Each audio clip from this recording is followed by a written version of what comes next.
Adventure 7. The Crooked Man. One summer night, a few months after my marriage, I was seated by my own hearth, smoking a last pipe and nodding over a novel, for my day's work had been an exhausting one. My wife had already gone upstairs, and the sound of the locking of the hall door some time before told me that the servants had also retired. I had risen from my seat and was knocking out the ashes of my pipe, when I suddenly heard the clang of the bell. I looked at the clock. It was 11:45. This could not be a visitor at so late an hour. A patient, evidently, and possibly an all-night sitting. With a wry face I went out into the hall and opened the door. To my astonishment it was Sherlock Holmes who stood upon my step. "Ah, Watson," said he, "I hoped that I might not be too late to catch you." "My dear fellow, pray come in." "You look surprised, and no wonder. Relieved, too, I fancy. You still smoke the Arcadia mixture of your bachelor days, then. There's no mistaking that fluffy ash upon your coat. It's easy to tell that you have been accustomed to wear a uniform, Watson. You'll never pass as a purebred civilian as long as you keep that habit of carrying your handkerchief in your sleeve. Could you put me up to-night?" "With pleasure." "You told me that you had bachelor quarters for one, and I see that you have no gentleman visitor at present. Your hat-stand proclaims as much." "I shall be delighted if you will stay." "Thank you. I'll fill the vacant peg, then. Sorry to see that you've had the British workman in the house. He's a token of evil. Not the drains, I hope?" "No, the gas." "Ah, he has left 2 nail marks from his boot upon your linoleum, just where the light strikes it. No, thank you. I had some supper at Waterloo, but I'll smoke a pipe with you with pleasure." I handed him my pouch, and he seated himself opposite to me and smoked for some time in silence. I was well aware that nothing but business of importance would have brought him to me at such an hour, so I waited patiently until he should come round to it. "I see that you are professionally rather busy just now," said he, glancing very keenly across at me. "Yes, I've had a busy day," I answered. "It may seem very foolish in your eyes," I added, "but really I don't know how you deduced it." Holmes chuckled to himself. "I have the advantage of knowing your habits, my dear Watson," said he. "When your round is a short one you walk, and when it is a long one you use a hansom. As I perceive that your boots, although used, are by no means dirty, I cannot doubt that you are at present busy enough to justify the hansom." "Excellent!" I cried. "Elementary," said he. "It is one of those instances where the reasoner can produce an effect which seems remarkable to his neighbour, because the latter has missed the one little point which is the basis of the deduction. The same may be said, my dear fellow, for the effect of some of these little sketches of yours, which is entirely meretricious, depending as it does upon your retaining in your own hands some factors in the problem which are never imparted to the reader. Now, at present, I am in the position of these same readers, for I hold in this hand several threads of one of the strangest cases which ever perplexed a man's brain, and yet I lack the one or two which are needful to complete my theory. But I'll have them, Watson. I'll have them." His eyes kindled, and a slight flush sprang into his thin cheeks. For an instant only. When I glanced again his face had resumed that Red Indian composure which had made so many regard him as a machine rather than a man. "The problem presents features of interest," said he. "I may even say exceptional features of interest. I have already looked into the matter, and have come, as I think, within sight of my solution.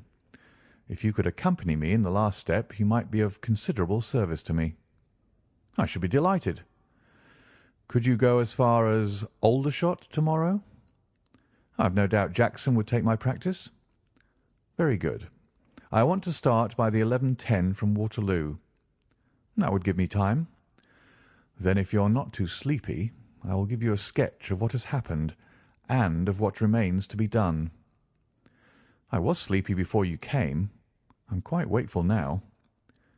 "I will compress the story as far as may be done without omitting anything vital to the case. It is conceivable that you may even have read some account of the matter. It is the supposed murder of Colonel Barclay of the Royal Munsters at Aldershot which I am investigating." "I've heard nothing of it." "It has not excited much attention yet, except locally. The facts are only 2 days old. Briefly, they are these. The Royal Munsters is, as you know, one of the most famous Irish regiments in the British Army. It did wonders both in the Crimea and the Mutiny, and has since that time distinguished itself upon every possible occasion. It was commanded up to Monday night by James Barclay, a gallant veteran who started as a full private, was raised to commissioned rank for his bravery at the time of the Mutiny, and so lived to command the regiment in which he had once carried a musket. Colonel Barclay had married at the time when he was a sergeant, and his wife, whose maiden name was Miss Nancy Devoy, was the daughter of a former colour sergeant in the same corps. There was, therefore, as can be imagined, some little social friction when the young couple, for they were still young, found themselves in their new surroundings. They appear, however, to have quickly adapted themselves, and Mrs. Barclay has always, I understand, been as popular with the ladies of the regiment as her husband was with his brother officers. I may add that she was a woman of great beauty, and that even now, when she has been married for upwards of 30 years, she is still of a striking and queenly appearance. Colonel Barclay's family life appears to have been a uniformly happy one. Major Murphy, to whom I owe most of my facts, assures me that he has never heard of any misunderstanding between the pair. On the whole, he thinks that Barclay's devotion to his wife was greater than his wife's to Barclay. He was acutely uneasy if he were absent from her for a day. She, on the other hand, though devoted and faithful, was less obtrusively affectionate. But they were regarded in the regiment as the very model of a middle-aged couple. There was absolutely nothing in their mutual relations to prepare people for the tragedy which was to follow. Colonel Barclay himself seems to have had some singular traits in his character. He was a dashing, jovial old soldier in his usual mood, but there were occasions on which he seemed to show himself capable of considerable violence and vindictiveness. This side of his nature, however, appears never to have been turned towards his wife. Another fact which had struck Major Murphy and 3 out of 5 of the other officers with whom I conversed was the singular sort of depression which came upon him at times. As the Major expressed it, the smile had often been struck from his mouth as if by some invisible hand when he has been joining the gaieties and chaff of the mess table. For days on end, when the mood was on him, he has been sunk in the deepest gloom. This, and a certain tinge of superstition, were the only unusual traits in his character which his brother officers had observed. The latter peculiarity took the form of a dislike to being left alone, especially after dark. This puerile feature, in a nature which was conspicuously manly, had often given rise to comment and conjecture. The 1st Battalion of the Royal Munsters, which is the old 117th, has been stationed at Aldershot for some years. The married officers live out of barracks, and the colonel has during all this time occupied a villa called Lachine, about half a mile from the North Camp. The house stands in its own grounds, but the west side of it is not more than 30 yards from the high road. A coachman and 2 maids form the staff of servants. These, with their master and mistress, were the sole occupants of Lachine, for the Barclays had no children, nor was it usual for them to have resident visitors. Now for the events at Lachine between 9 and 10 on the evening of last Monday. Mrs. Barclay was, it appears, a member of the Roman Catholic Church, and had interested herself very much in the establishment of the Guild of St. George, which was formed in connection with the Watt Street Chapel for the purpose of supplying the poor with cast-off clothing. A meeting of the Guild had been held that evening at 8, and Mrs. Barclay had hurried over her dinner in order to be present at it. When leaving the house, she was heard by the coachman to make some commonplace remark to her husband, and to assure him that she would be back before very long. She then called for Miss Morrison, a young lady who lives in the next villa, and the two went off together to their meeting. It lasted 40 minutes, and at 9:15 Mrs. Barclay returned home, having left Miss Morrison at her door as she passed. There's a room which is used as a morning room at Lachine. This faces the road and opens by a large glass folding door onto the lawn. The lawn is 30 yards across and is only divided from the highway by a low wall with an iron rail above it. It was into this room that Mrs. Barclay went upon her return. The blinds were not down, for the room was seldom used in the evening, but Mrs. Barclay herself lit the lamp and then rang the bell, asking Jane Stewart, the housemaid, to bring her a cup of tea, which was quite contrary to her usual habits. The colonel had been sitting in the dining-room, but hearing that his wife had returned, he joined her in the morning-room. The coachman saw him cross the hall and enter it. He was never seen again alive. The tea which had been ordered was brought up at the end of 10 minutes, but the maid, as she approached the door, was surprised to hear the voices of her master and mistress in furious altercation. She knocked without receiving any answer, and even turned the handle, but only to find that the door was locked upon the inside. Naturally enough, she ran down to tell the cook, and the two women with the coachman came up into the hall and listened to the dispute which was still raging. They all agreed that only two voices were to be heard, those of Barclay and of his wife. Barclay's remarks were subdued and abrupt, so that none of them were audible to the listeners. The ladies, on the other hand, were most bitter, and when she raised her voice could be plainly heard. "You coward!" she repeated over and over again. "What can be done? What can be done now? Give me back my life. I will never so much as breathe the same air with you again, you coward, you coward!" Those were scraps of her conversation, ending in a sudden dreadful cry in the man's voice, with a crash and a piercing scream from the woman. Convinced that some tragedy had occurred, the coachman rushed to the door and strove to force it, while scream after scream issued from within. He was unable, however, to make his way in, and the maids were too distracted with fear to be of any assistance to him. A sudden thought struck him, however, and he ran through the hall door and round to the lawn, upon which the long French windows open. One side of the window was open, which I understand was quite usual in the summer-time, and he passed without difficulty into the room. His mistress had ceased to scream, and was stretched insensible upon a couch, while with his feet tilted over the side of an armchair, and his head upon the ground near the corner of the fender, was lying the unfortunate soldier, stone dead, in a pool of his own blood. Naturally, the coachman's first thought, on finding that he could do nothing for his master, was to open the door. But here an unexpected and singular difficulty presented itself. The key was not in the inner side of the door, nor could he find it anywhere in the room.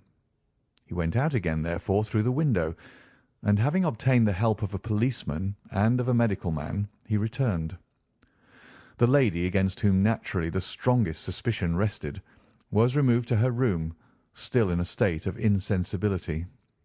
The colonel's body was then placed upon the sofa, and a careful examination made of the scene of the tragedy. The injury from which the unfortunate veteran was suffering was found to be a jagged cut some 2 inches long at the back part of his head, which had evidently been caused by a violent blow from a blunt weapon. Nor was it difficult to guess what that weapon may have been. Upon the floor, close to the body, was lying a singular club of hard carved wood with a bone handle. The colonel possessed a varied collection of weapons brought from the different countries in which he had fought, and it is conjectured by the police that his club was among his trophies. The servants deny having seen it before, but among the numerous curiosities in the house it is possible that it may have been overlooked. Nothing else of importance was discovered in the room by the police, save the inexplicable fact that neither upon Mrs. Barclay's person, nor upon that of the victim, nor in any part of the room, was the missing key to be found. The door had eventually to be opened by a locksmith from Aldershot. That was the state of things, Watson, when upon the Tuesday morning I, at the request of Major Murphy, went down to Aldershot to supplement the efforts of the police. I think that you will acknowledge that the problem was already one of interest, but my observations soon made me realize that it was in truth much more extraordinary than would at first sight appear. Before examining the room, I cross-questioned the servants, but only succeeded in eliciting the facts which I have already stated. One other detail of interest was remembered by Jane Stewart, the housemaid. You will remember that on hearing the sound of the quarrel, she descended and returned with the other servants. On that first occasion, when she was alone, she says that the voices of her master and mistress were sunk so low that she could hear hardly anything, and judged by their tones rather than their words that they had fallen out. On my pressing her, however, she remembered that she heard the word David uttered twice by the lady. The point is of the utmost importance as guiding us towards the reason of the sudden quarrel. The colonel's name, you remember, was James. There was one thing in the case which had made the deepest impression both upon the servants and the police. This was the contortion of the colonel's face. It had set, according to their account, into the most dreadful expression of fear and horror which a human countenance is capable of assuming. More than one person fainted at the mere sight of him, so terrible was the effect. It was quite certain that he had foreseen his fate, and that it had caused him the utmost horror. This, of course, fitted in well enough with the police theory. If the colonel could have seen his wife making a murderous attack upon him. Nor was the fact of the wound being on the back of his head a fatal objection to this, as he might have turned to avoid the blow. No information could be got from the lady herself, who was temporarily insane from an acute attack of brain fever.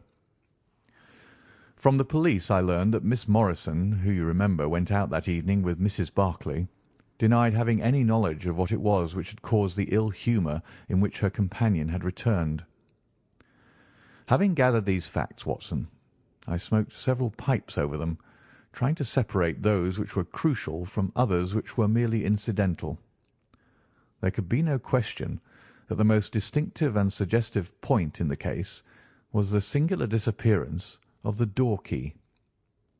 A most careful search had failed to discover it in the room. Therefore, it must have been taken from it. But neither the colonel nor the colonel's wife could have taken it. That was perfectly clear. Therefore, a third person must have entered the room, and that third person could only have come in through the window. It seemed to me that a careful examination of the room and the lawn might possibly reveal some traces of this mysterious individual. You know my methods, Watson. There was not one of them which I did not apply to the inquiry, and it ended by my discovering traces, but very different ones from those which I had expected. There had been a man in the room, and he had crossed the lawn coming from the road.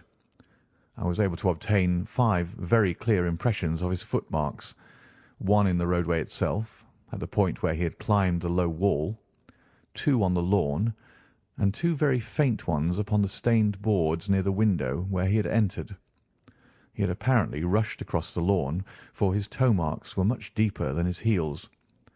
But it was not the man who surprised me. It was his companion. His companion? Holmes pulled a large sheet of tissue paper out of his pocket and carefully unfolded it upon his knee. "What do you make of that?" he asked. The paper was covered with the tracings of the footmarks of some small animal. It had 5 well-marked footpads, an indication of long nails, and the whole print might be nearly as large as a dessert spoon. "It's a dog," said I. "Did you ever hear of a dog running up a curtain?" I found distinct traces that this creature had done so. "A monkey, then?" "But it is not the print of a monkey." "What can it be, then?" "Neither dog nor cat nor monkey nor any creature that we are familiar with. I have tried to reconstruct it from the measurements. Here are 4 prints where the beast has been standing motionless. You see that it is no less than 15 inches from forefoot to hind. Add to that the length of neck and head, and you get a creature not much less than 2 feet long, probably more if there's any tail. But now observe this other measurement. The animal has been moving, and we have the length of its stride. In each case it is only about 3 inches. You have an indication, you see, of a long body with very short legs attached to it. It has not been considerate enough to leave any of its hair behind it, but its general shape must be what I have indicated, and it can run up a curtain, and it is carnivorous. How do you deduce that? Because it ran up the curtain. A canary's cage was hanging in the window, and its aim seems to have been to get at the bird. Then what was the beast? Ah, if I could give it a name, it might go a long way towards solving the case. On the whole, it was probably some creature of the weasel and stoat tribe, and yet it is larger than any of these that I have seen. But what had it to do with the crime? That also is still obscure, but we have learned a good deal, you perceive. We know that a man stood in the road looking at the quarrel between the Barclays. The blinds were up and the room lighted. We know also that he ran across the lawn, entered the room, accompanied by a strange animal, and that he either struck the colonel or, as is equally possible, that the colonel fell down from sheer fright at the sight of him and cut his head on the corner of the fender.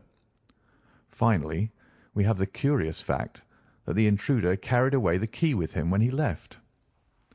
Your discoveries seem to have left the business more obscure than it was before, said I. Quite so. They undoubtedly showed that the affair was much deeper than was at first conjectured.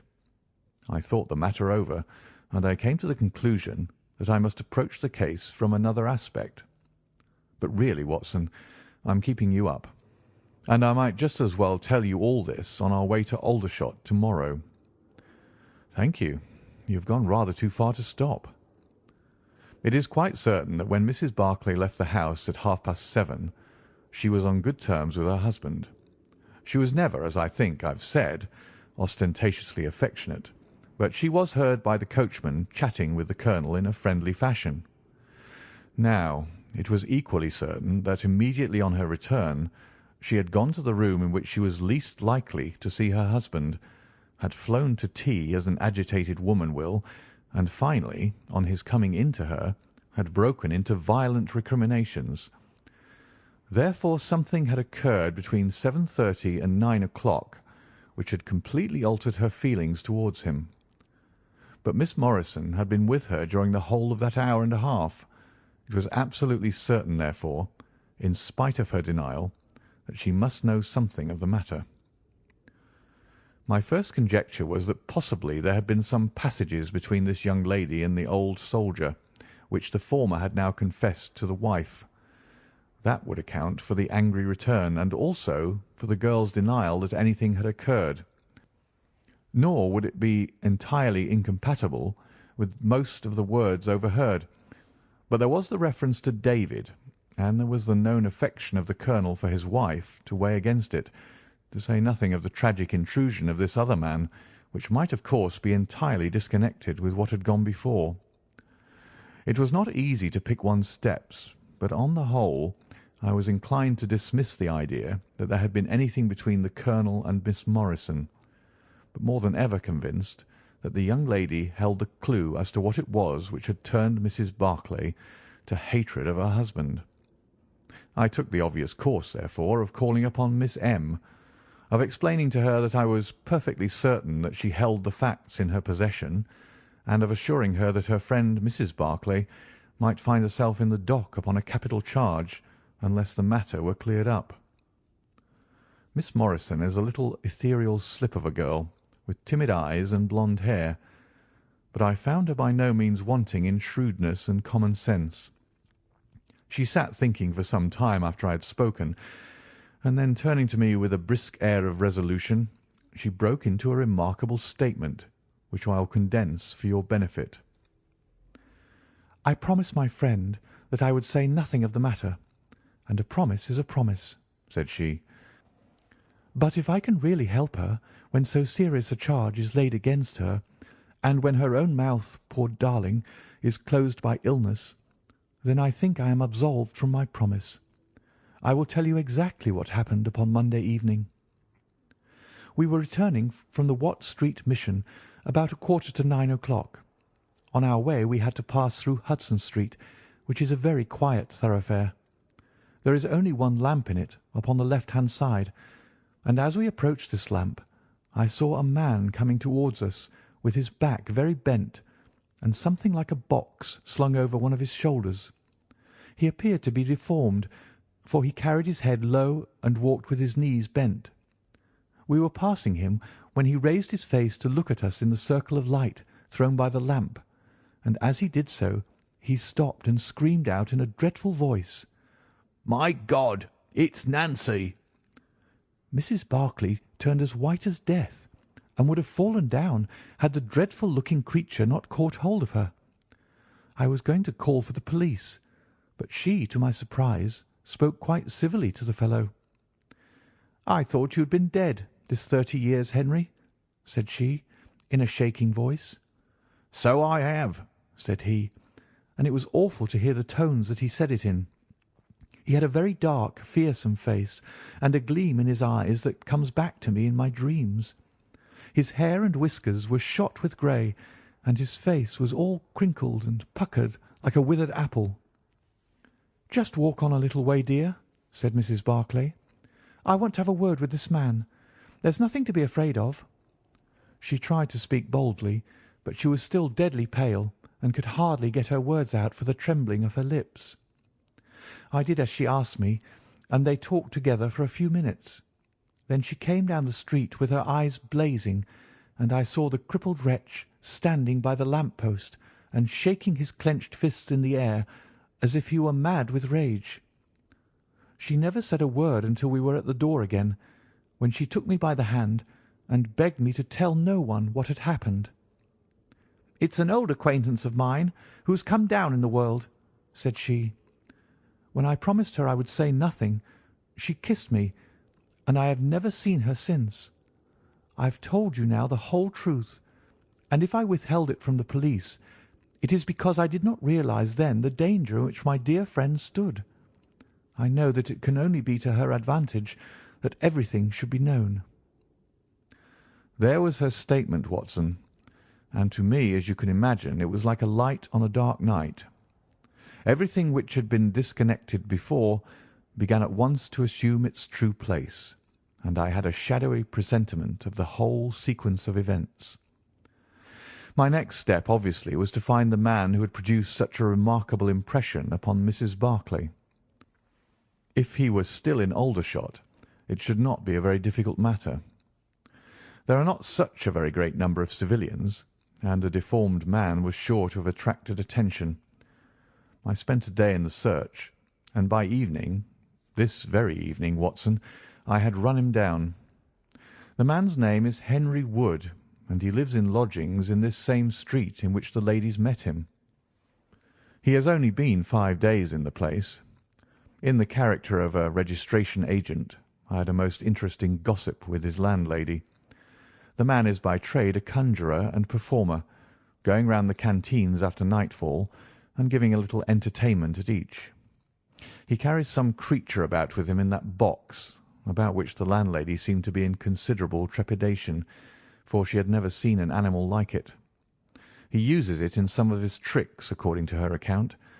So much the woman was able to tell me, and also that it was a wonder the man lived, seeing how twisted he was, and that he spoke in a strange tongue sometimes, and that for the last 2 nights she had heard him groaning and weeping in his bedroom. He was all right as far as money went, but in his deposit he had given her what looked like a bad florin. She showed it to me, Watson, and it was an Indian rupee. So now, my dear fellow, you see exactly how we stand and why it is I want you. It is perfectly plain that after the ladies parted from this man he followed them at a distance, that he saw the quarrel between husband and wife through the window, that he rushed in, and that the creature which he carried in his box got loose. That is all very certain, but he is the only person in this world who can tell us exactly what happened in that room." "And you intend to ask him?" Most certainly, but in the presence of a witness. And I am the witness? If you will be so good. If he can clear the matter up, well and good. If he refuses, we have no alternative but to apply for a warrant. But how do you know he'll be there when we return? You may be sure that I took some precautions. I have one of my Baker Street boys mounting guard over him who would stick to him like a burr, go where he might.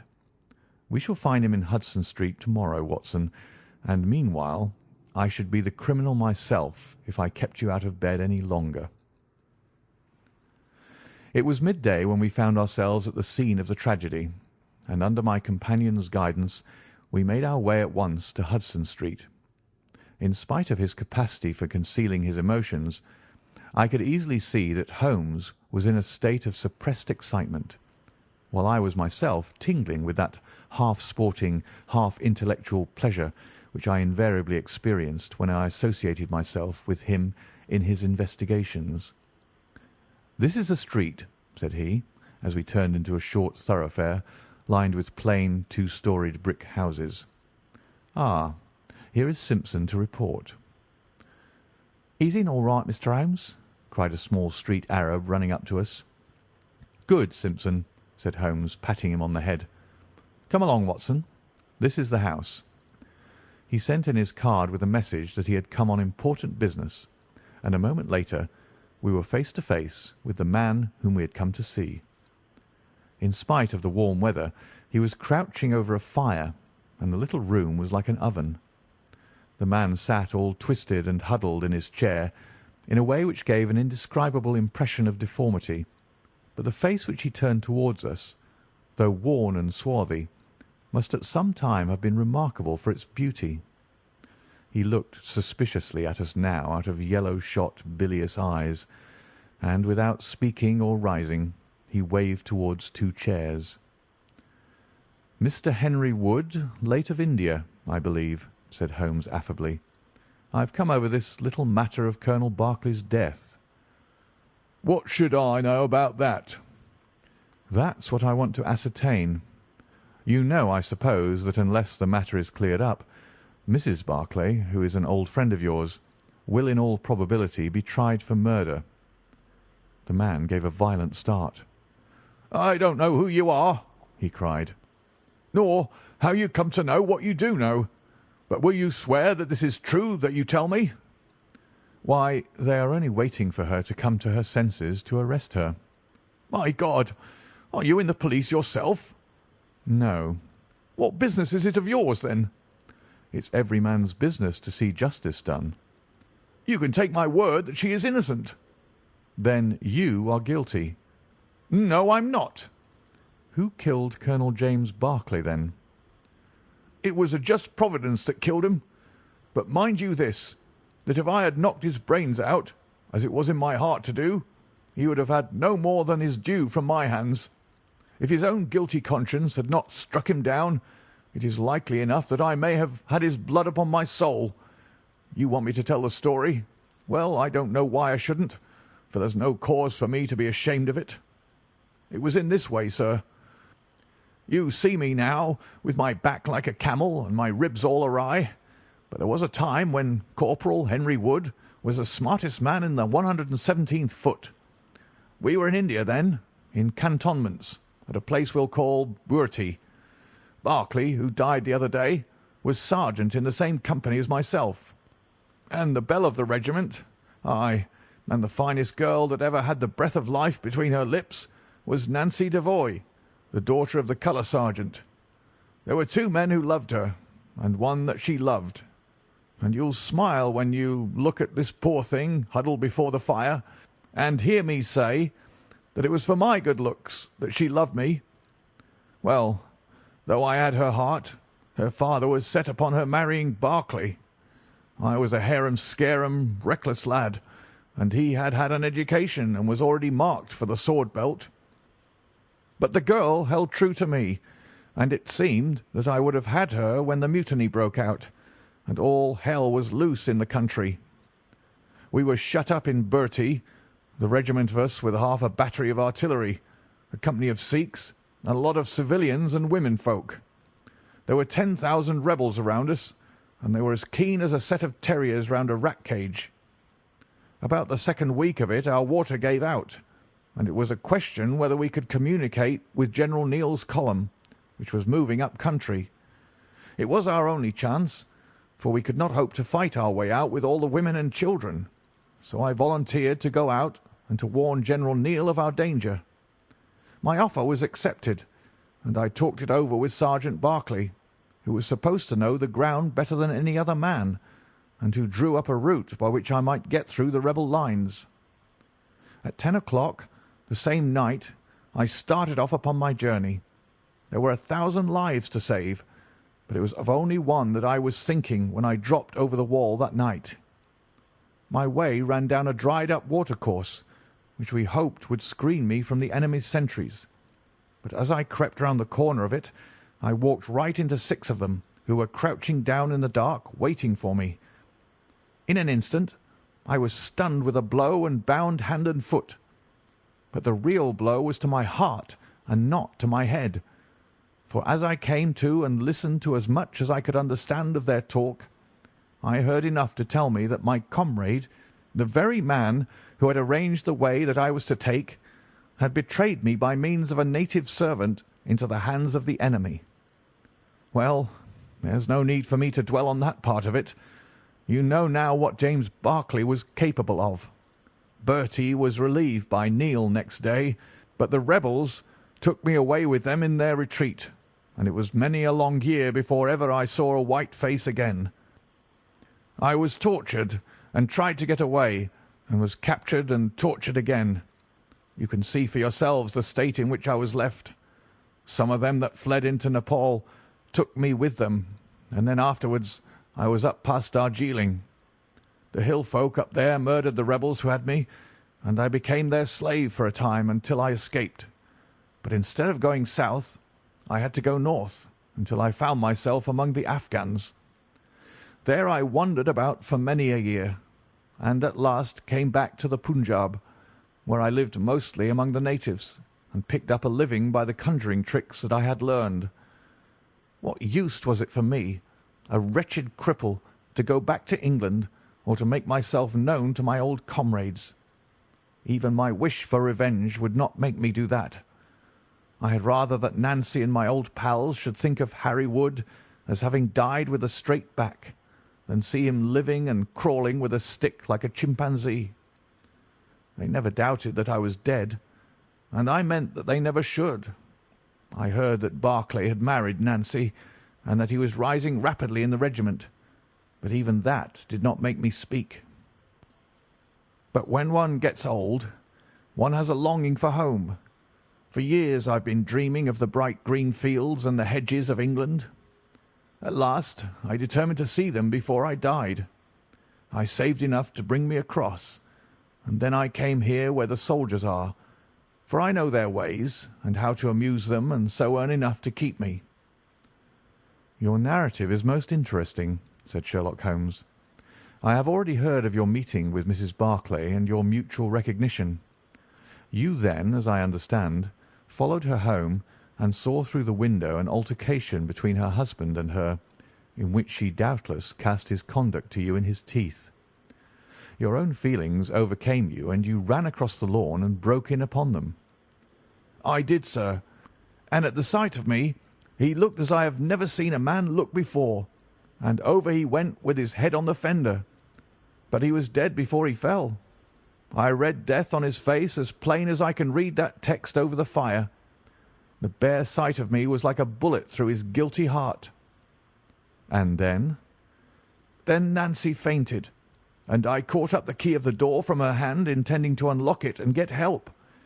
But as I was doing it, it seemed to me better to leave it alone and get away, for the thing might look black against me, and anyway my secret would be out if I were taken.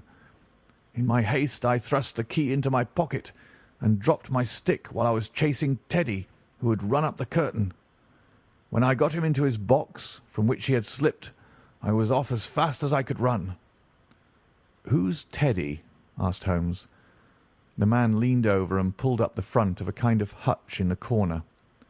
In an instant out there slipped a beautiful reddish-brown creature, thin and lithe, with the legs of a stoat, a long thin nose, and a pair of the finest red eyes that ever I saw in an animal's head. "It's a mongoose!" I cried. "Well, some call them that, and some call them ichneumon," said the man. "Snake catcher is what I call them, and Teddy is amazing quick on cobras. I have one here without the fangs, and Teddy catches it every night to please the folk in the canteen. Any other point, sir?" "Well, we may have to apply to you again if Mrs. Barclay should prove to be in serious trouble." "In that case, of course, I'd come forward." "But if not, there is no object in raking up this scandal against a dead man, foully as he has acted. You have at least the satisfaction of knowing that for 30 years of his life his conscience bitterly reproached him for this wicked deed. Ah, there goes Major Murphy on the other side of the street. Good-bye, Wood. I want to learn if anything has happened since yesterday." We were in time to overtake the Major before he reached the corner. "Ah, Holmes," he said, "I suppose you've heard that all this fuss has come to nothing." "What then?" "The inquest is just over. The medical evidence shows conclusively that death was due to apoplexy. You see, it was quite a simple case after all." "Oh, remarkably superficial," said Holmes, smiling. "Come, Watson, I don't think we shall be wanted in Aldershot any more." "There's one thing," said I, as we walked down to the station. "If the husband's name was James and the other was Henry, what was this talk about David?" "That one word, my dear Watson, should have told me the whole story had I been the ideal reasoner which you are so fond of depicting. It was evidently a term of reproach." "Of reproach?" "Yes. David strayed a little occasionally, you know, and on one occasion in the same direction as Sergeant James Barclay. You remember the small affair of Uriah and Bathsheba. My biblical knowledge is a trifle rusty, I fear, but you will find the story in the 1st or 2nd of Samuel. End of The Crooked Man.